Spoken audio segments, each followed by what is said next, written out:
ಎಲ್ಲರಿಗೂ ನಮಸ್ಕಾರ. ಥಟ್ಟಂತ ಹೇಳಿ ಕ್ವಿಜ್ ಕಾರ್ಯಕ್ರಮಕ್ಕೆ ತಮಗೆಲ್ಲ ಸ್ವಾಗತ. ಸಂತ ತುಕಾರಾಮ್ ಮಹಾರಾಷ್ಟ್ರದಲ್ಲಿ ಜನ್ಮವೆತ್ತಿದ ಮಹಾನ್ ಸಂತರಲ್ಲಿ ಒಬ್ಬರು. ಅಭಂಗಗಳನ್ನು ರಚಿಸಿ ಪ್ರಖ್ಯಾತರಾದವರು. ಇವರ ಬದುಕಲ್ಲಿ ನಡೆದಂಥ ಒಂದು ಪುಟ್ಟ ಘಟನೆಯನ್ನು ನೋಡೋಣ. ಮುಂಬಾಜಿ ಅಂತ ಒಬ್ಬ ಸಾಧು ಇದ್ದಂತೆ.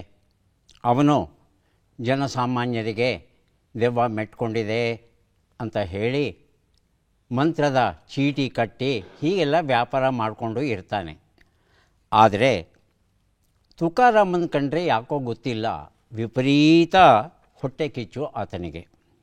ಅದಕ್ಕೇನು ಮಾಡ್ತಾನೆ, ಈ ತುಕಾರಾಮನ್ನು ಹೇಗಾದರೂ ಬಗ್ಗು ಬಡಿಬೇಕು ಅಂತ ಹೇಳಿ ನೇರವಾಗಿ ಬೆಳಗ್ಗೆ ಎದ್ದು ಊರಿನ ಗ್ರಾಮಾಧಿಕಾರಿ ಯಾರಿರ್ತಾರೆ, ರಾಮೇಶ್ವರ ಭಟ್ಟ ಅಂತ, ಅವರ ಹತ್ರ ಹೋಗಿ ಹೇಳ್ತಾರೆ, ತುಕಾರಾಮರ ಬಗ್ಗೆ ವಿಚಾರಿಸೋದಕ್ಕೆ ಬಂದಿದ್ದೇವೆ ಅಂತ ಹೇಳ್ತಾರೆ.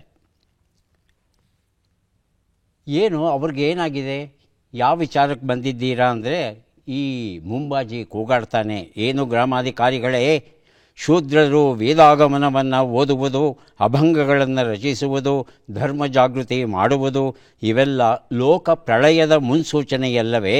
ತುಕಾರಾಮರ ಈ ಚಟುವಟಿಕೆಗಳು ಹೀಗೆಯೇ ಮುಂದುವರೆದರೆ ನಾನೇ ಕುಳಿತು ಧರ್ಮಕ್ಕೆ ಅಪಚಾರ ಬಗೆದಂತಾಗುತ್ತದೆ.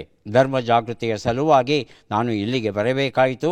ಈ ಶೂದ್ರ ತುಕಾರಾಮನನ್ನು ಕರೆಸಿರಿ ಅಂತ ಹೇಳ್ತಾರೆ. ಕರೆಸಿದ ಕೂಡಲೇ ಕೇಳ್ತಾರೆ ಅವರನ್ನು.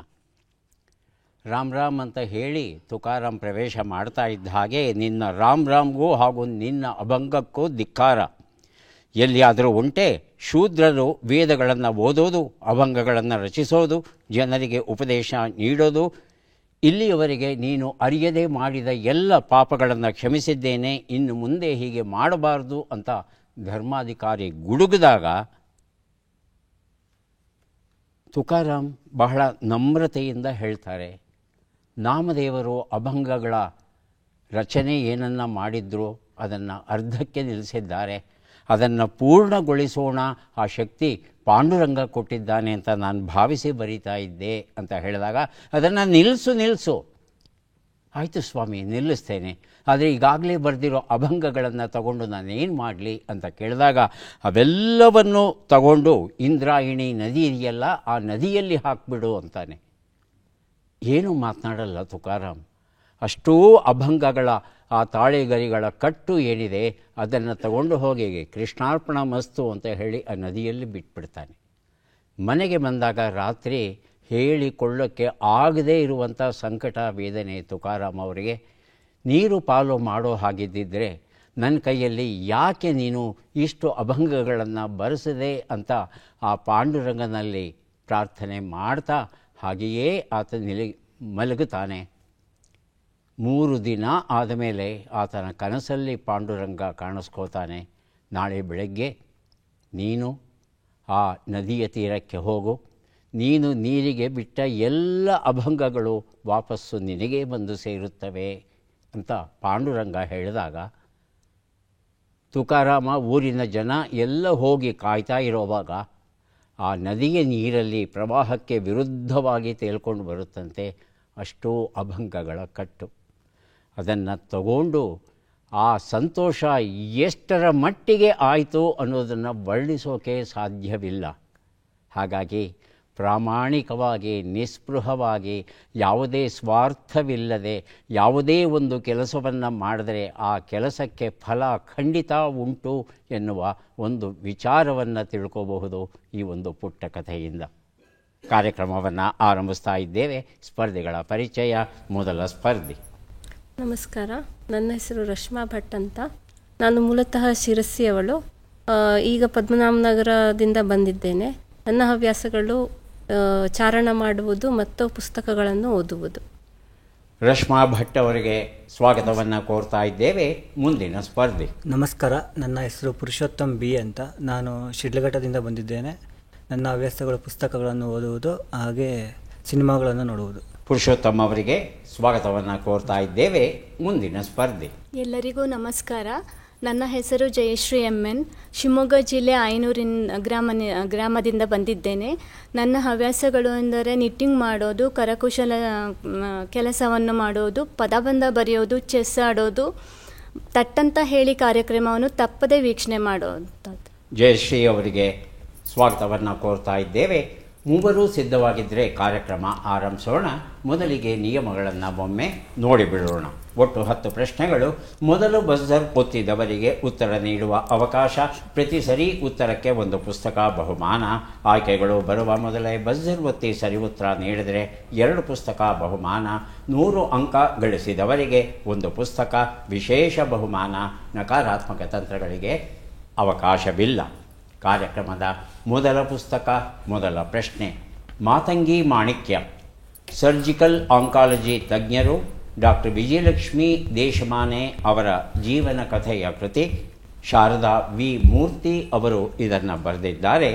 ನಮ್ಮ ಮೊದಲ ಪ್ರಶ್ನೆ ಈಗ ಬಂತು. ವಿಶ್ವದ ಪ್ರಮುಖ ಬ್ರ್ಯಾಂಡ್ಗಳಲ್ಲಿ ನಮ್ಮ ನಂದಿನಿ ಎಷ್ಟನೆಯ ಸ್ಥಾನವನ್ನು ಪಡೆದಿದೆ? ಆಯ್ಕೆಗಳನ್ನು ನೋಡೋಣ. ಮೊದಲನೆಯದು, ಎರಡನೆಯದು, ಮೂರನೆಯದು. ಹೇಳಿ ಪುರುಷೋತ್ತಮ್. ಎರಡನೆಯದು. ಆಯ್ಕೆ 4, ನಾಲ್ಕನೆಯದು. ರಶ್ಮಾ ಭಟ್. ನಾಲ್ಕನೆಯದು. ಉತ್ತರವನ್ನು ನೋಡೋಣ. ನಾಲ್ಕನೆಯದು ಉತ್ತರ ಸರಿಯಾಗಿದೆ. ರಶ್ಮಾ ಭಟ್ ಅವರಿಗೆ ಮಾತಂಗಿ ಮಾಣಿಕ್ಯ ಎನ್ನುವ ಈ ಒಂದು ಪುಸ್ತಕವನ್ನು ಕೊಟ್ಟಿದ್ದೇವೆ. 2025ನೇ ಸಾಲಿನಲ್ಲಿ ಲಂಡನ್ನಿನ ಬ್ರ್ಯಾಂಡ್ ಮೌಲ್ಯಮಾಪನ ಸಂಸ್ಥೆ ಹೊಂದಿದೆ. ಇದು 6,000ಕ್ಕೂ ಹೆಚ್ಚು ಬ್ರ್ಯಾಂಡ್ಗಳನ್ನು ಜಗತ್ತಿನಾದ್ಯಂತ ತರಿಸಿಕೊಂಡು ಅದರ ಮೌಲ್ಯಮಾಪನ ಮಾಡುತ್ತಂತೆ. ಹೀಗೆ ಮೌಲ್ಯಮಾಪನ ಮಾಡಿದಾಗ ಮೊದಲ ಸ್ಥಾನವನ್ನು ಗಳಿಸಿದ್ದು ಅಮೂಲ್, 2ನೆಯ ಸ್ಥಾನವನ್ನು ಮದರ್ ಡೈರಿ, 3ನೆಯ ಸ್ಥಾನವನ್ನು ಬ್ರಿಟಾನಿಯಾ ಗಳಿಸಿದ ಮೇಲೆ 4ನೆಯ ಸ್ಥಾನದಲ್ಲಿ ನಂದಿನಿ ಇದೆಯಂತೆ. ಈಗಿಲ್ಲಿ ಎಲ್ಲವೂ ಮೆಸ್ಸಿ. ಗದ್ಯಗಂಧಿ ಕವಿತೆಗಳು. ಎಂ.ಆರ್. ಕಮಲಾ ಬರೆದಿರುವಂಥದ್ದು ನಮ್ಮ ಪ್ರಶ್ನೆ. 96.5 ಕಿಲೋಮೀಟರ್ ಉದ್ದದ ಯಾವ ಸರೋವರವನ್ನು ನಮಾಮಿ ಗಂಗೆ ಯೋಜನೆಯ ಅಡಿಯಲ್ಲಿ ನವೀಕರಿಸಲಾಗುತ್ತಿದೆ? ಆಯ್ಕೆಗಳನ್ನು ನೋಡೋಣ. ಚಿಲ್ಕಾ ಸರೋವರ, ವೇಂಬನಾಡ್ ಸರೋವರ, ಡಲ್ ಸರೋವರ, ವೂಲರ್ ಸರೋವರ. ಮೊದಲಿಗೆ ಪುರುಷೋತ್ತಮ್, ಆನಂತರ ರಶ್ಮಾ ಭಟ್. ಆಪ್ಷನ್ 4 ವೂಲರ್ ಸರೋವರ. ವೂಲರ್ ಸರೋವರ. ರಶ್ಮಾ ಭಟ್. ಮೂರನೇದು ಡಲ್ ಸರೋವರ. ಡಲ್ ಸರೋವರ. ಉತ್ತರವನ್ನು ನೋಡೋಣ. ಆದರೆ ಸರಿಯಾದ ಉತ್ತರ ವೇಂಬನಾಡ್ ಸರೋವರ ಆಗಿತ್ತು. ಈ ವೇಂಬನಾಡ್ ಸರೋವರ ಕೇರಳದಲ್ಲಿದೆ.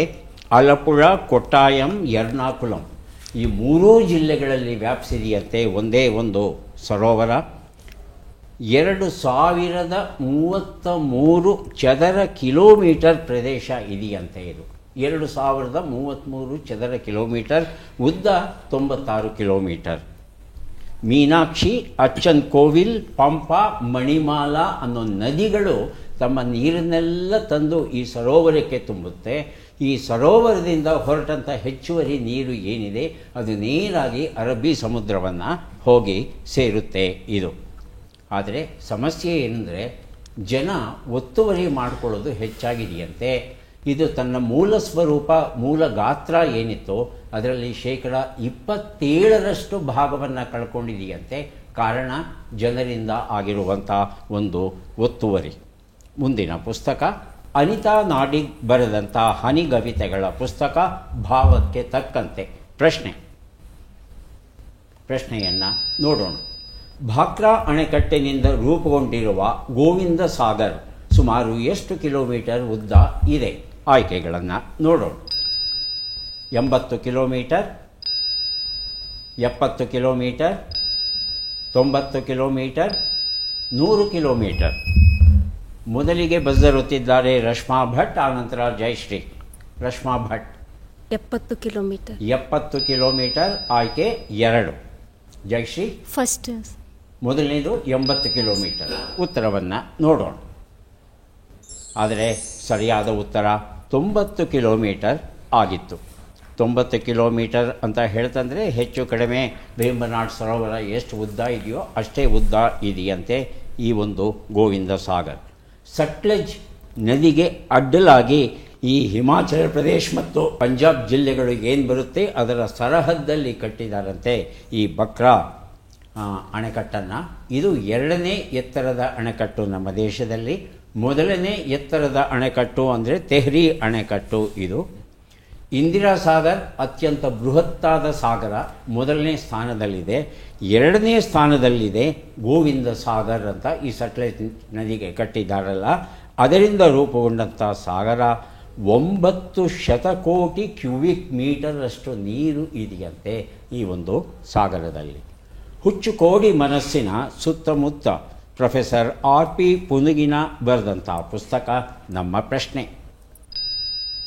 ಜಗತ್ತಿನ ಮೊದಲ ಜಲಾಂತರ್ಗತ ಅಗ್ನಿಪರ್ವತ ವೀಕ್ಷಣಾಲಯ ನೆಮೋವನ್ನು ಯಾವ ದೇಶ ನಿರ್ಮಿಸಿದೆ? ಆಯ್ಕೆಗಳನ್ನು ನೋಡೋಣ. Indonesia, Japan, China, America. ಮೊದಲಿಗೆ ಬರೆದಿರುತ್ತಿದ್ದಾರೆ ರಶ್ಮಾ, ಆನಂತರ ಪುರುಷೋತ್ತಮ್. 2ನೇ ಜಪಾನ್ ಇರ್ಬೋದು. ಜಪಾನ್ ಅಂತ ಹೇಳ್ತಾ ಇದ್ದಾರೆ. ಆಯ್ಕೆ 2. ಪುರುಷೋತ್ತಮ್ ಚೀನಾ. ಉತ್ತರವನ್ನು ನೋಡೋಣ. ಸರಿಯಾದ ಉತ್ತರ ಅಮೆರಿಕಾ ಆಗಿತ್ತು. ಆಕ್ಸಿಯಲ್ ಸಿ ಮೌಂಟ್ ಅಂತಕ್ಕಂಥ ಒಂದು ಸಮುದ್ರದ ಒಳಗೆ ಒಂದು ಜಲಾಂತರ್ಗತ ಅಗ್ನಿಪರ್ವತ ಇದೆಯಂತೆ. ಸಮುದ್ರದ ಒಳಗೇ ಇರುತ್ತೆ ಅಗ್ನಿಪರ್ವತ. ಸಿಡಿದರೂ ಸಹ ನೀರಿನ ಒಳಗೆ ಸಿಡಿಯುತ್ತೆ. ಹಾಗಾಗಿ ಹೊರಗೆ ಬಂದು ಜನಕ್ಕೆ ತೊಂದರೆ ಕೊಡೋದಿಲ್ಲ, ಒಳಗೆ ಮಾತ್ರ ಸುರಿಯುತ್ತಂತೆ. ಈ ಒರೆಗಾನ್ ಅಂತ ಏನು ಒಂದು ಪ್ರದೇಶ ಇದೆ ಅಲ್ಲಿಂದ ಸುಮಾರು 300 ಮೈಲಿ ದೂರದಲ್ಲಿ ಸಮುದ್ರದ ಒಳಗೆ ಉಂಟಂತೆ ಅದು. ಈಗ ಇಷ್ಟರಲ್ಲೇ ಇನ್ನು ಕೆಲವೇ ದಿನಗಳಲ್ಲಿ ಅದು ಸಿಡಿಯುತ್ತೆ ಅನ್ನೋ ಮಾಹಿತಿ ವಿಜ್ಞಾನಿಗಳಿಗೆ ಗೊತ್ತಾಗಿದೆ. ಹಾಗಾಗಿ ಸಿಡಿಯುವಾಗ ಏನೆಲ್ಲ ಬದಲಾವಣೆಗಳಾಗುತ್ತೆ ಅದನ್ನು ಪತ್ತೆ ಹಚ್ಚೋದು ಹೇಗೆ ಮೊದಲೇನೆ ಇತ್ಯಾದಿ ಅನೇಕ ವಿಚಾರಗಳನ್ನು ಅಧ್ಯಯನ ಮಾಡೋದಕ್ಕೆ ಒಂದು ಸಿ ಅಬ್ಸರ್ವೇಟರಿ, ಸಮುದ್ರ ವೀಕ್ಷಣಾಲಯ, ನೀರಿನ ಒಳಗೆ ಈ ರೀತಿಯಾದ ಅಬ್ಸರ್ವೇಟರಿಯನ್ನು ಜಗತ್ತಲ್ಲಿ ಇದುವರೆಗೂ ಯಾರೂ ನಿರ್ಮಿಸಿಲ್ಲ. ಮೊದಲ ಬಾರಿಗೆ ಅಮೆರಿಕದಲ್ಲಿ ನಿರ್ಮಿಸಿದ್ದಾರಂತೆ. ಈ ಒಂದು ಪರ್ವತ ಇದೆಯಲ್ಲ ಆಕ್ಸಿಯಲ್ ಸಿ ಮೌಂಟ್ ಅನ್ನೋದು ಈ ಹಿಂದೆ 98ರಲ್ಲಿ, 2011ರಲ್ಲಿ, 2015ರಲ್ಲಿ ಸಿಡಿದಿತ್ತಂತೆ. ಹಾಗಾಗಿ 25ರಲ್ಲಿ ಮತ್ತೆ ಸಿಡಿಯುತ್ತೆ. ಇದನ್ನು ಅಧ್ಯಯನ ಮಾಡೋಣ ಅಂತ ವಿಜ್ಞಾನಿಗಳು ಸಿದ್ಧವಾಗಿದ್ದಾರೆ. ಆಶಾಲತಾ ಎನ್ನುವ ಕಾದಂಬರಿ G.K. ಐತಾಳ್ ಇದನ್ನು ಬರೆದಿದ್ದಾರೆ. ನಮ್ಮ ಪ್ರಶ್ನೆಯನ್ನು ನೋಡು. ಬಿಟ್ಟ ಅಕ್ಷರಗಳನ್ನು ತುಂಬಿ. ಸ್ರೋ ಗ ಯಾ ಶು ಶು.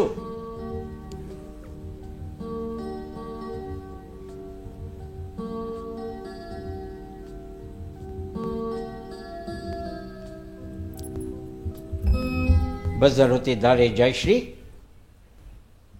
ಇಸ್ರೋ ಗಗನಯಾತ್ರಿ ಸುರಂಶು. ಇಸ್ರೋ ಗಗನಯಾತ್ರಿ ಸುರಂಶು. ಶೂ ಇದೆ ಮೊದಲು, ಕೊನೆಯಲ್ಲಿ ಶೂ ಇದೆ, ಮಧ್ಯೆ ಏನು ಬರಬೇಕು ಅಕ್ಷರ ಅಂತ ಹೇಳಬೇಕಷ್ಟೆ. ಸರಿಗಿದೆ ಹೇಳಿಮ್ಮ ಉತ್ತರ. ಸುರಂಶು ಅಂತಲ್ಲ, ಸುರಂಶು. ರಶ್ಮಾ ಅವ್ರನ್ನ ಕೇಳಲ್ಲ? ರಶ್ಮಾ ಅವರೇ. ಸರ್, ಇಸ್ರೋ ಗಗನಯಾತ್ರಿ ಶುಭಾಂಶು. ಸ್ವಲ್ಪ ಭಿನ್ನವಾಗಿ ಹೇಳ್ತಾ ಇದ್ದಾರೆ ಜಯಶ್ರೀ ಅವರು. ಯಾವ್ದು ಸರಿ ಇರ್ಬೋದು? ಶುಭಾಂಶು. ಇಸ್ರೋ ಗಗನಯಾತ್ರಿ ಶುಭಾಂಶು ಸರಿಗಿದೆಯಾ? ಉತ್ತರವನ್ನು ನೋಡು. ಇಸ್ರೋ ಗಗನಯಾತ್ರಿ ಶುಭಾಂಶು ಸರಿಯಾದ ಉತ್ತರ. ರಶ್ಮಾ ಭಟ್ ಅವರಿಗೆ ಪುಸ್ತಕವನ್ನು ಕೊಡ್ತಾ ಇದ್ದೇನೆ. ಹೆಸರು ಸರಿಯಾಗಿ ನೆನಪಿಟ್ಕೋಬೇಕಮ್ಮ. ಹಾರ್ಟ್ ಶೀಟಲ್ಲಿ ಗೊಂದಲ ಆಗುತ್ತೆ, ಅದಕ್ಕೆ 2-3 ಸಲ ನಾನು ಕೇಳಿದೆ, ತಾವು ತಿದ್ದುಕೊಳ್ಳೋಕ್ಕಾಗಲಿಲ್ಲ. ಹಾಗಾಗಿ ರಶ್ಮಾ ಭಟ್ ಅವರಿಗೆ ಪುಸ್ತಕವನ್ನು ಕೊಡಬೇಕಾಯಿತು. ವಾಗ್ಭೂಷಣ ಕರ್ನಾಟಕ ವಿದ್ಯಾವರ್ಧಕ ಸಂಘ ಪ್ರಕಟಿಸಿರುವಂಥ ಪುಸ್ತಕ ಇದು. ನಮ್ಮ ಪ್ರಶ್ನೆ: ಈ ಕೆಳಗಿನ ಲೆಕ್ಕಗಳನ್ನು ಪೂರ್ಣಗೊಳಿಸಿ ಉತ್ತರಗಳನ್ನೆಲ್ಲ ಕೂಡಿ ಅಂತಿಮ ಉತ್ತರವನ್ನು ನೀಡಿ. ಲೆಕ್ಕಗಳು ಈಗ ಬಂದಿದೆ. 69 ಕೂಡು 59,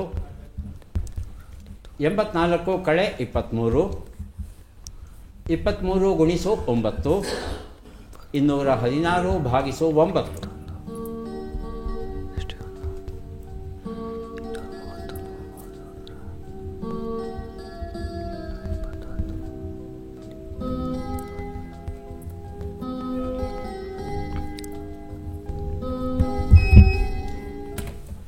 ಬಜರ್ ಒತ್ತಿದ್ದಾರೆ. ರಶ್ಮಾ ಅವರು ಅಂತಿಮ ಉತ್ತರವನ್ನು ಕೇಳೋಣ. 420. ಎಷ್ಟಮ್ಮ? 420. 420. 420. ಹೌದು. ಪುರುಷೋತ್ತಮ್ 421. 21. ಅವ್ರು 420 ಅಂತಿದ್ದಾರೆ, ನೀವು 21 ಅಂತಿದ್ದೀರಾ. ಜಯಶ್ರೀ ಏನು ಹೇಳ್ತಾರೆ ಕೇಳೋಣ. ಸರ್ 400. 400. ಓಹೋ, 400, 420, 421 ಲೆಕ್ಕ. 3 ಉತ್ತರವನ್ನು ಪಡೆದಿರೋಕ್ಕೆ ಸಾಧ್ಯ ಇಲ್ಲ. ಸರಿಯಾದ ಉತ್ತರ ನೋಡೋಣ. ಒಂದು ಉತ್ತರ 128, 61, 207, 24 ಎಲ್ಲವನ್ನು ಕೊಡಿದ್ರೆ 420 ಬಂದಿದೆ. ಈ ಉತ್ತರವನ್ನು ಕೊಟ್ಟಿದ್ದಾರೆ ರಶ್ಮಾ ಭಟ್ ಅವರು. ವಾಗ್ಭೂಷಣ ಈ ಒಂದು ಪುಸ್ತಕವನ್ನು ರಶ್ಮಾ ಭಟ್ ಅವರಿಗೆ ಕೊಡ್ತಾ ಇದ್ದೇನೆ. ಮಾತಿನೊಳಗಣ ಧಾತು, ದಾಸ ಸಾಹಿತ್ಯ ಪರಂಪರೆ ಮತ್ತು ಸಂಗೀತ ಚಿತ್ರಣಗಳು, ಡಾಕ್ಟರ್ ವಿದುಷಿ ಶ್ಯಾಮಲಾ ಪ್ರಕಾಶ್ ಬರೆದಿರುವಂಥ ಪುಸ್ತಕ ಇದು. ನಮ್ಮ ಪ್ರಶ್ನೆ, ಈ ಪದ್ಮ ಪುರಸ್ಕೃತರನ್ನು ಗುರುತಿಸಿ. ಚಿತ್ರವನ್ನು ನೋಡೋಣ.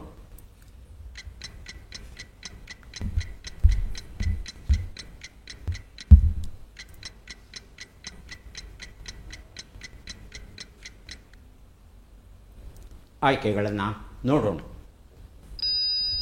ಹರಿಚರಣ್ ಸಿಂಗ್ ಭಟ್ಟಿ, ಗೋಕುಲ್ ಚಂದ್ರ ದಾಸ್, ಹರಿಮನ್ ಶರ್ಮಾ, ಜಗದೀಶ್ ಜೋಶಿಲಾ. ಮೊದಲಿಗೆ ಜಯಶ್ರೀ, ಆನಂತರ ರಶ್ಮಾ ಭಟ್. ಎರಡನೇದು ಸರ್. ಎರಡನೇದು ಗೋಕುಲ್ ಚಂದ್ರ ದಾಸ್. ಹೇಳಿ ರಶ್ಮಾ. ಮೂರನೇದು ಹರಿಮನ್ ಶರ್ಮಾ. ಹರಿಮನ್ ಶರ್ಮಾ. ಉತ್ತರವನ್ನು ನೋಡೋಣ. ಸರಿಯಾದ ಉತ್ತರ ಹರಿಚರಣ್ ಸಿಂಗ್ ಭಟ್ಟಿ ಆಗಿತ್ತು. ಹರಿಚರಣ್ ಅವರಿಗೆ ಈ ವರ್ಷ ಪದ್ಮಶ್ರೀ ಗೌರವ ದೊರೆತಿದೆ. ಮಧ್ಯಪ್ರದೇಶ ರಾಜ್ಯಕ್ಕೆ ಸೇರಿದವರು ಇವರು. 1981ರಿಂದ ಮಧ್ಯಪ್ರದೇಶದ ಭಾರತ್ ಭವನ್ನಲ್ಲಿ ವಿನ್ಯಾಸಕಾರರಾಗಿ, ಡಿಸೈನರಾಗಿ ಇವರು ಸೇವೆಯನ್ನು ಸಲ್ಲಿಸ್ತಾ ಇದ್ದಾರೆ.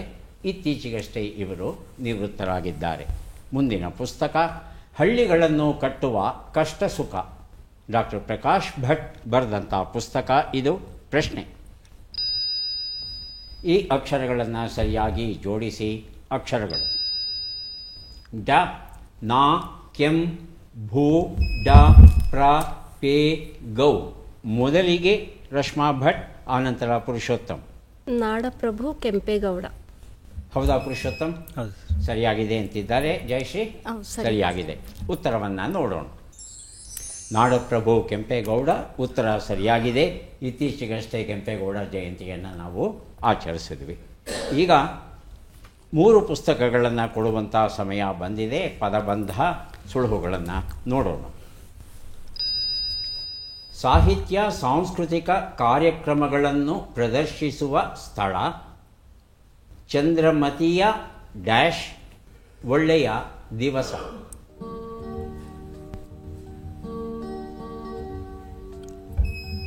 ಬಜರುತ್ತಿದ್ದಾರೆ. ಮೊದಲಿಗೆ ಜಯಶ್ರೀ, ಆನಂತರ ಪುರುಷೋತ್ತಮ್. ಜಯಶ್ರೀ ಒಂದು ಉತ್ತರ. ಕಲಾಮಂದಿರ. ಕಲಾಮಂದಿರ. ಪುರುಷೋತ್ತಮ್? ಕಲಾಮಂದಿರ ಸರ್. ಕಲಾಮಂದಿರ ಆಗುತ್ತಾ? ರಂಗಮಂದಿರ. ರಂಗಮಂದಿರ. ರಂಗಮಂದಿರ. ರಂಗಮಂದಿರ ಅಂದರೆ ಏನಾಗುತ್ತೆ? ಎರಡನೇ ಶಬ್ದ ಗ. ಕಲಾ ಅಂದರೆ ಲಾ. ಬೇರೆ ಆಗಿಬಿಡುತ್ತೆ. ಗಾ ಇದೆಯಾ ಲಾ ಇದೆಯಾ ಗೊತ್ತಿಲ್ಲ ನಮಗೆ. ಜಯಶ್ರೀ ಮೊದಲನೇದು ಹೇಳಿದಾಗೆ ಕಲಾಮಂದಿರ. ಕಲಾಮಂದಿರ. ತಮ್ಮ ಉತ್ತರ ಏನಾದರೂ ಉಂಟಾ ರಶ್ಮಾ? ಇಲ್ಲ. ಉತ್ತರವನ್ನು ನೋಡೋಣ. ಕಲಾ ವೇದಿಕೆ ಅಂತ ನಮ್ಮ ಹತ್ರ ಇದೆ. ಇಲ್ಲಿ ಮಂದಿರ ಅಂತ ಹಾಕಿದ್ರೆ ತಪ್ಪೇನಾಗಲ್ಲ, ಆಗುತ್ತೆ. ಹಾಗಾಗಿ ಅನುಮಾನ ನಿಮ್ಮ ಕಡೆ ಲಾಭ ಇದೆ. ಯಾವತ್ತೂ ನಿಮ್ಮ ಕಡೆಗೆ ಲಾಭ ಮಾಡ್ತೇವೆ ನಾವು. ಹಾಗಾಗಿ ಮಂದಿರ ಅನ್ನೋದು ಈ ಒಂದು ಸಂದರ್ಭದಲ್ಲಿ ಸರಿ ಹೋಗೋ ಕಾರಣ ಉತ್ತರ ಸರಿ ಅಂತ ಸ್ವೀಕರಿಸಿ ಸಾಹಿತ್ಯ ಮತ್ತು ಸತ್ಯ ಎನ್ನುವ ಒಂದು ಪುಸ್ತಕ ಕೊಟ್ಟಿದ್ದೇನೆ. 2 ಉತ್ತರ ತಮಗೆ ಅವಕಾಶ ಸಿಗುತ್ತೆ. ಚಂದ್ರಮತಿಯ ಡ್ಯಾಶ್ ಗೊತ್ತಿಲ್ಲ. ಮೊದಲು ಪುರುಷೋತ್ತಮ್ಗೆ, ಆನಂತರ ರಶ್ಮಾ ಭಟ್ಗೆ. ಚಂದ್ರಮತಿಯ ಗೊತ್ತಿಲ್ಲ. ರಶ್ಮಾ ಭಟ್ ವಿಲಾಸ ಇರ್ಬೋದು. ವಿಲಾಸ. ವಿಲಾಸ. ಚಂದ್ರಮತಿ ಯಾರು? ರಾಣಿ. ರಾಣಿ. ಯಾರ ರಾಣಿ? ಮಗನ ಹೆಸರೇನು? ಹರಿಶ್ಚಂದ್ರನ ಹೆಂಡತಿ ಚಂದ್ರಮತಿ. ಸೊ ಅಲ್ಲಿ ವಿಲಾಸ ಬರುತ್ತಾ ಮತ್ತೇನಾದರೂ ಬರುತ್ತಾ? ಉತ್ತರವನ್ನು ನೋಡೋಣ. ಪ್ರಲಾಪ. ಚಂದ್ರಮತಿಯ ಪ್ರಲಾಪ ಬಹಳ ಪ್ರಖ್ಯಾತವಾದಂಥ ಭಾಗ. ಮಗ ಸತ್ತು ಹೋಗಿರ್ತಾನೆ ಹಾವು ಕಚ್ಚಿ. ಆ ಸಂದರ್ಭದಲ್ಲಿ ಆಕೆ ತನ್ನ ನೋವನ್ನು ಹೇಳ್ಕೊತಾಳಲ್ಲ, ಬಹಳ ಸೊಗಸಾದ ವರ್ಣನೆ ಕನ್ನಡದಲ್ಲಿ. ಮೂರೂ ಉತ್ತರ ಯಾರು ಬೇಕಾದರೂ ಬಜರುತ್ತಿ ಉತ್ತರ ಕೊಡಿ. ಮೊದಲಿಗೆ ಜಯಶ್ರೀ, ಆನಂತರ ರಶ್ಮಾ ಭಟ್. ಜಯಶ್ರೀ. ಅಧಿಕ. ಒಳ್ಳೆಯ ದಿವಸ. ಅಧಿಕ, ಅದು ಮಹಾಪ್ರಾಣ ಬರಬೇಕು ಅಧಿಕ ಆಗೋದಾದರೆ. ಆದರೆ ಸುಳುಹು ಇರೋದೇನಿದೆ, ಒಳ್ಳೆಯ ದಿವಸ ಅಂತ ಇದೆ. ರಶ್ಮಾ. ಸುದಿನ. ಸುದಿನ. ಉತ್ತರವನ್ನು ನೋಡೋಣ. ಸುದಿನ ಉತ್ತರ ಸರಿಯಾಗಿದೆ. ಮಕ್ಕಳಿಗಾಗಿ KS ನರಸಿಂಹಸ್ವಾಮಿ ಎನ್ನುವ ಪುಸ್ತಕ ರಶ್ಮಾ ಭಟ್ ಅವರಿಗೆ ಕೊಟ್ಟಿದ್ದೇನೆ. ಕೊನೆಯ ಘಟ್ಟಕ್ಕೆ ಬಂದಿದ್ದೇವೆ. 5 ಪ್ರಶ್ನೆಗಳು. ಮೊದಲ ಅವಕಾಶ ರಶ್ಮಾ ಭಟ್ ಅವರಿಗೆ. ಸಿದ್ಧವಾಗಿದ್ದರೆ ಪ್ರಶ್ನೆಗಳನ್ನು ಆರಂಭಿಸ್ತೇವೆ. ಮೊದಲ ಪ್ರಶ್ನೆ. ಶಿರಹಟ್ಟಿ ತಾಲೂಕು ಯಾವ ಜಿಲ್ಲೆಯಲ್ಲಿದೆ? ಗದಗ, ರಾಯಚೂರು? ಗದಗ. ಗದಗ. ಗದಗ. ಒಂದನೆಯ ತಿಮ್ಮರಾಜು ಯಾವ ಅರಸು ವಂಶಕ್ಕೆ ಸೇರಿದವನು? ಮೈಸೂರು ಒಡೆಯರು, ವಿಜಯನಗರದ ತುಳುವರು? ವಿಜಯನಗರದ ತುಳುವರು. ಮುಂದಿನ ಪ್ರಶ್ನೆ. ದೇವರಿಗೆ ಮಂಗಳ ಸ್ನಾನ ಎನ್ನುವ ಅರ್ಥವನ್ನು ಕೊಡುವ ಶಬ್ದ ಯಾವುದು? ಅಭಿಷೇಕ, ಮಜ್ಜನ? ಅಭಿಷೇಕ. ಮುಂದಿನ ಅಭಿಷೇಕ. ಪ್ರಶ್ನೆ. ಈ ಗಾದೆಯನ್ನು ಪೂರ್ಣಗೊಳಿಸಿ. ಧನಬಲವಿದ್ದರೂ. ಮುಂದಿನ ಪ್ರಶ್ನೆ. ಈ ಒಗಟನ್ನು ಬಿಡಿಸಿ. 32 ಜನರ ಮನೆಗೆ 3 ಕಳ್ಳರು ನುಗ್ಗಿ ಹೊಡೆದಾಡಲು ರಕ್ತವೋ ರಕ್ತ. ಹಲ್ಲು. ವೀಳ್ಯದೆಲೆ. ವೀಳ್ಯದೆಲೆ. ಆಮೇಲೆ ವೀಳ್ಯದೆಲೆ, ಅಡಿಕೆ. ನೀವು ಹೇಳಬೇಕಿದ್ದನ್ನು. ಅಡಿಕೆ, ವೀಳ್ಯದೆಲೆ, ಅಡಿಕೆ, ವೀಳ್ಯದೆಲೆ, ಸುಣ್ಣ. 32 ಹಲ್ಲು. 32 ಹಲ್ಲು. ಈ ಅಡಿಕೆ, ವೀಳ್ಯದೆಲೆ, ಸುಣ್ಣಕ್ಕೆ ಏನಂತ ಕರೀತಾರೆ? ಕವಳ. ಕವಳ. ನಿಮ್ಮೂರಿನ ಭಾಷೆ ಹೇಳ್ಬಿಟ್ರಿ, ಕವಳ. ಉತ್ತರವನ್ನು ನೋಡ್ತಾ ಹೋಗೋಣ. ಗದಗ ಸರಿಯಾಗಿದೆ. 2ನೇ ಪ್ರಶ್ನೆಗೆ ಉತ್ತರ ಮೈಸೂರು ಒಡೆಯರು ಆಗಿತ್ತು. 3ನೇ ಪ್ರಶ್ನೆಗೆ ಉತ್ತರ ಅಭಿಷೇಕ ಸರಿಯಾಗಿದೆ. 4ನೇ ಪ್ರಶ್ನೆಗೆ ಉತ್ತರ ಧನಬಲವಿದ್ದರೂ ಜನಬಲವಿರಬೇಕು. 5ನೇ ಪ್ರಶ್ನೆಗೆ ಉತ್ತರ ತಾಂಬೂಲ ಅಂತ ಹೇಳ್ತೇವೆ. ಕವಳ ಅಂತ ಹೇಳಿದ್ರು ತಪ್ಪೇನು ಇಲ್ಲ. ಎಷ್ಟು ಸರಿ ಉತ್ತರ ಕೊಟ್ರಿ? 3 ಅಲ್ವಾ? 3 ಪುಸ್ತಕಗಳನ್ನು ತಮಗೆ ಕೊಡ್ತಾ ಇದ್ದೇವೆ. ಈಗ ಪುರುಷೋತ್ತಮ್ ಅವರಿಗೆ ಅವಕಾಶ ಬರ್ತಾ ಇದೆ. ಸಿದ್ಧವಾಗಿದ್ದೀರಾ? ಎಸ್. ಮೊದಲ ಪ್ರಶ್ನೆ. ವಿದೇಶವೊಂದರಲ್ಲಿ ಕನ್ನಡ ಚಲನಚಿತ್ರೋತ್ಸವ ನಡೆದ ಮೊದಲ ದೇಶ ಯಾವುದು? ಬೈಲೋ, ರಷ್ಯಾ, ಫ್ರಾನ್ಸ್? ಫ್ರಾನ್ಸ್. ಮುಂದಿನ ಪ್ರಶ್ನೆ. ಕರ್ನಾಟಕಾಂಧ್ರ ಸಾರ್ವಭೌಮ ಯಾರು? ಇಮ್ಮಡಿ ಪುಲಿಕೇಶಿ, ಕೃಷ್ಣದೇವರಾಯ? ಇಮ್ಮಡಿ ಪುಲಕೇಶಿ. ಮುಂದಿನ ಪ್ರಶ್ನೆ. ಎರಕ ಹೊಯ್ದ ಪ್ರತಿರೂಪವನ್ನು ಮಾಡುವ ಸಾಧನ. ಎರಕ ಹೊಯ್ದು ಪ್ರತಿರೂಪವನ್ನು ಮಾಡುವ ಸಾಧನ ಎಂಬರ್ಥದ ಶಬ್ದ ಯಾವುದು? ಅಚ್ಚು, ಅಚ್ಚಿಗ? ಅಚ್ಚಿಗ. ಮುಂದಿನ ಪ್ರಶ್ನೆ. ಈ ಗಾದೆಯನ್ನು ಪೂರ್ಣಗೊಳಿಸಿ. ಕಾದಿರುವಾಗಲೇ. ಮುಂದಿನ ಪ್ರಶ್ನೆ. ಕರಿಯಪ್ಪ ಕರಿಯಪ್ಪ ನೀನೆಷ್ಟು ಉದ್ದ ದಪ್ಪ, ನೀನಿದ್ರೂ ಲಾಭ ಸತ್ರೂ ಲಾಭ? ಅಡಿಕೆ. ಅಡಿಕೆ. ಆನೆ. ಆನೆ. ಉತ್ತರವನ್ನು ನೋಡ್ತಾ ಹೋಗೋಣ. 1 ಉತ್ತರ. ಬೈಲೋ ರಷ್ಯಾ ಆಗಿತ್ತು, ಫ್ರಾನ್ಸ್ ಅಂದ್ರಿ. 2ನೇ ಪ್ರಶ್ನೆಗೆ ಉತ್ತರ ಕೃಷ್ಣದೇವರಾಯ, ಕರ್ನಾಟಕ, ಆಂಧ್ರ, ತೆಲುಗು ಮತ್ತು ಕನ್ನಡ ಭಾಷೆ. ಇಮ್ಮಡಿ ಪುಲಿಕೇಶಿ ಬಹಳ ಹಿಂದಿನವನು. 3ನೇ ಪ್ರಶ್ನೆಗೆ ಉತ್ತರ ಅಚ್ಚು ಆಗಿತ್ತು. 4ನೇ ಪ್ರಶ್ನೆಗೆ ಉತ್ತರ ಕಾದಿರುವಾಗಲೇ ಕಬ್ಬಿಣನ ಬಡಿಬೇಕು ಅನ್ನೋದು ಸರಿಯಾದ ರೂಪ. 5ನೇ ಪ್ರಶ್ನೆ ಇದು ಆನೆ. ಸರಿಯಾದ ಉತ್ತರವನ್ನು ಕೊಟ್ಟಿದ್ದಾರೆ ಪುರುಷೋತ್ತಮ್ ಅವರು. ಮಾತಿನೊಳಗಣ ಧಾತು ಸೊಗಸಾದ ಪುಸ್ತಕವನ್ನು ಅವರಿಗೆ ಕೊಟ್ಟಿದ್ದೇನೆ. ಜಯಶ್ರೀ ಅವರಿಗೆ ಈಗ ಅವಕಾಶ ಬರ್ತಾ ಇದೆ. ಸಿದ್ಧವಾಗಿದ್ದೀರಾ? ಮೊದಲ ಪ್ರಶ್ನೆಯನ್ನು ನೋಡೋಣ. ಡೊಮಿಂಗೋ ಪೇಸ್ ಯಾರ ರಾಜ್ಯದ ಬಗ್ಗೆ ಪ್ರವಾಸ ಕಥನವನ್ನು ಬರೆದಿದ್ದಾನೆ? ಚಂದ್ರಗುಪ್ತ ಮೌರ್ಯ, ಕೃಷ್ಣದೇವರಾಯ? ಫಸ್ಟ್ನೇ. ಮೊದಲನೇದು. ಎರಡನೇ ಪ್ರಶ್ನೆಯನ್ನು ನೋಡೋಣ. ತಾಳಿಕೋಟೆಯ ಯುದ್ಧದಲ್ಲಿ ಯಾರು ಮಡಿದರು? ಅಳಿಯ ರಾಮರಾಯ, ಕೃಷ್ಣದೇವರಾಯ? ಫಸ್ಟ್ನೇ ಸರ್. ಮೊದಲನೇದು. ಮೂರನೇ ಪ್ರಶ್ನೆಗೆ ಉತ್ತರ. ದೀವಟಿಗೆ ಎಂಬರ್ಥದ ಶಬ್ದವು ಯಾವುದು? ಮಶಾಲು, ಮಸಾಲ? ಫಸ್ಟ್.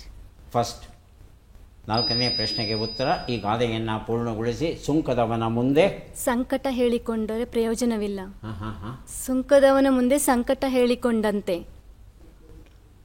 ಐದನೇ ಪ್ರಶ್ನೆ. ಈ ಒಗಟನ್ನು ಬಿಡಿಸಿ. ಬಾಲ್ಯದಲ್ಲಿ ತುಂಬುಗೊಳ, ಯೌವನದಲ್ಲಿ ಅರೆಗೊಳ, ವೃದ್ಧಾಪ್ಯದಲ್ಲಿ ಬರಿಗೊಳ? ಮಗು. ಉತ್ತರವನ್ನು ನೋಡ್ತಾ ಹೋಗೋಣ. ಒಂದು ಉತ್ತರ. ಡೊಮಿಂಗೋ ಪೇಸ್ ಕೃಷ್ಣದೇವರಾಯನ ಸಾಮ್ರಾಜ್ಯದ ಬಗ್ಗೆ ಬರೆದಿದ್ದಾರೆ, ವಿಜಯನಗರ ಸಾಮ್ರಾಜ್ಯದ ಬಗ್ಗೆ. ಎರಡನೇ ಪ್ರಶ್ನೆಗೆ ಉತ್ತರ ಅಳಿಯ ರಾಮರಾಯ ಸರಿಯಾಗಿದೆ. ಮೂರನೇ ಪ್ರಶ್ನೆಗೆ ಉತ್ತರ ಮಶಾಲು ಆಗಿತ್ತು, ಹೇಳಿದಿರಿ ಅಲ್ವಾ? ಉತ್ತರ ಕೊಟ್ಟಿದ್ದೀರಾ. ನಾಲ್ಕನೇ ಪ್ರಶ್ನೆಗೆ ಉತ್ತರ ಸುಂಕದವನ ಮುಂದೆ ಸುಖ ದುಃಖ ಹೇಳಿಕೊಂಡರಂತೆ ಅನ್ನೋದು ಸರಿಯಾದ ರೂಪ. ತಾವೇನು ಹೇಳಿದಿರಿ? ಸಂಕಟ ಹೇಳಿಕೊಟ್ಟು. ಸಂಕಟ ಸುಖ ದುಃಖ ಎರಡು ಒಂದೇನಾ? ಅದರಲ್ಲಿ ಸಂಕಟ ದುಃಖ ಬಂದಿದೆಯಲ್ಲ ಸರ್, ಪ್ಲೀಸ್. ಸಂಕಟ ದುಃಖ ಅನ್ನೋದು ಬಂದಿದೆಯಲ್ಲ ಸರ್. ದುಃಖ ಬಂದಿದೆ, ಸುಖ ಬಂದಿಲ್ವೇ? ಸೇರಿಸ್ಕೊಂಡ್ಬಿಟ್ರಿ ಸರ್. ಅಡ್ಜಸ್ಟ್ ಮಾಡ್ಕೊಳ್ಳ. ಪುಸ್ತಕ ಬೇಕು ಅದಕ್ಕೆ. ಪುಸ್ತಕ ಬೇಕು. ಕೊಡ್ತೇನೆ ಪುಸ್ತಕ. ಆದರೆ ಯಾಕೆ ಕೊಡ್ತಾ ಇದ್ದೇನೆ ಅಂದರೆ ಸುಖವನ್ನು ಬಿಟ್ಟಿದ್ದಕ್ಕೆ ಇಲ್ಲ, ಅರ್ಥ ಗೊತ್ತಾಗಿದೆ ಅನ್ನೋ ಕಾರಣಕ್ಕೆ. ಗಾದೆಯ ಅರ್ಥ ನಿಮಗೆ ಗೊತ್ತಿತ್ತು ಅನ್ನೋ ಕಾರಣಕ್ಕೆ ಕೊಡ್ತಾ ಇದ್ದೇನೆ. ಇಲ್ಲ ಸರ್, ಅಲ್ಲಿ ದುಃಖ ಇತ್ತು, ಇಲ್ಲಿ ಸಂಕಟ, ಎರಡೂ ಒಂದೇ, ಅದಕ್ಕಾಗಿ ಕೊಡಿ ಅಂತ ಕೇಳಿದ್ರೆ ಖಂಡಿತ ಆ ಒಂದು ವಿವರಣೆಗೆ ಪುಸ್ತಕವನ್ನು ಕೊಡೋದಿಲ್ಲ. ಇನ್ನು ಐದನೇ ಪ್ರಶ್ನೆಗೆ ಉತ್ತರ ತೆಂಗು ಆಗಿತ್ತು, ಎಳನೀರು ವಿಶೇಷವಾಗಿ. ತೆಂಗು ಇದೆಯಲ್ಲ, ಎಳನೀರು ಆಗಿದ್ದಾಗ ಪೂರ್ತಿ ನೀರು ತುಂಬಿರುತ್ತೆ, ಅರ್ಧ ಕಾಯಿಯಾದಾಗ ಅರ್ಧ ನೀರಿರುತ್ತೆ, ಪೂರ್ತಿ ಒಣಗಿದಾಗ ನೀರೇ ಇರೋಲ್ಲ. ಅದನ್ನು ಮನಸ್ಸಲ್ಲಿ ಇಟ್ಕೊಂಡು ಈ ಒಂದು ಒಗಟನ್ನು ರೂಪಿಸಿದ್ದಾರೆ ನಮ್ಮ ಹಿರಿಯರು. ಎಷ್ಟು ಸರಿಯಾಯ್ತಮ್ಮ? ಎಷ್ಟು ಸರಿಯಾಯಿತು ಗೊತ್ತಾಗಲಿಲ್ವಾ? ಕೃಷ್ಣದೇವರಾಯ ಹೇಳಿಲ್ಲ, ಅಳಿಯ ರಾಮರಾಯ ಹೇಳಿದಿರಿ, ಮಶಾಲು ಹೇಳಿದಿರಿ, ಸುಖ ದುಃಖ ಹೇಳಿದಿರಿ. 3 ಪ್ರಶ್ನೆಗೆ ಸರಿ ಉತ್ತರ ಕೊಟ್ಟಿದ್ದೀರಿ. ಹಾಗಾಗಿ 3 ಪುಸ್ತಕಗಳನ್ನು ತಮಗೆ ಕೊಡ್ತಾ ಇದ್ದೇನೆ. ಯಾರಿಗೆ ಎಷ್ಟು ಪುಸ್ತಕ ಬಂದಿದೆ ಅದನ್ನು ನೋಡುವ ಕ್ಷಣ ಈಗ ಬಂತು. ರಶ್ಮಾ ಭಟ್ ಅವರಿಗೆ ಒಟ್ಟು ದೊರೀತಾ ಇದೆ 8 ಪುಸ್ತಕಗಳನ್ನು ಸ್ವೀಕರಿಸಿ ಕಾರ್ಯಕ್ರಮದಲ್ಲಿ ಭಾಗಿಯಾಗಿದ್ದಕ್ಕೆ ತಮಗೆ ಧನ್ಯವಾದಗಳನ್ನು ಅರ್ಪಿಸ್ತಾ ಇದ್ದೇವೆ. ಧನ್ಯವಾದಗಳು. ಪುರುಷೋತ್ತಮ್ ಅವರಿಗೆ ಮಾತಿನೊಳಗಣ ಧಾತು, ದಾಸ ಸಾಹಿತ್ಯದ ಕೃತಿ ಚೆನ್ನಾಗಿದೆ, ಸ್ವೀಕರಿಸಿ. ಜಯಶ್ರೀ ಅವರಿಗೆ 4 ಪುಸ್ತಕ ಬಂದಿದೆ, ಸ್ವೀಕರಿಸಿ. ಅಭಿನಂದನೆಗಳು.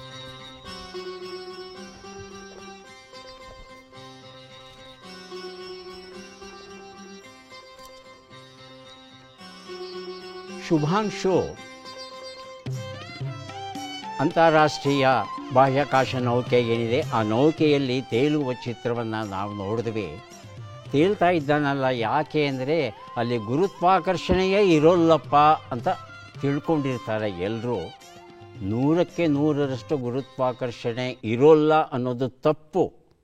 ಅಲ್ಲಿ ಮೈಕ್ರೋಗ್ರಾವಿಟಿ ಇರುತ್ತೆ. ಗುರುತ್ವಾಕರ್ಷಣೆಯನ್ನು 100ಕ್ಕೆ 100ರಷ್ಟು 0 ಮಾಡೋದು ಸಾಧ್ಯವಿಲ್ಲ. ಹಾಗಾಗಿ ಸೂಕ್ಷ್ಮ ಸ್ವರೂಪದಲ್ಲಿ ಇದ್ದೇ ಇರುತ್ತೆ ಅಲ್ಲಿ ಒಂದು ಗುರುತ್ವಾಕರ್ಷಣೆ. ಮತ್ತೆ ಭೇಟಿಯಾಗೋಣ. ನಮಸ್ಕಾರ.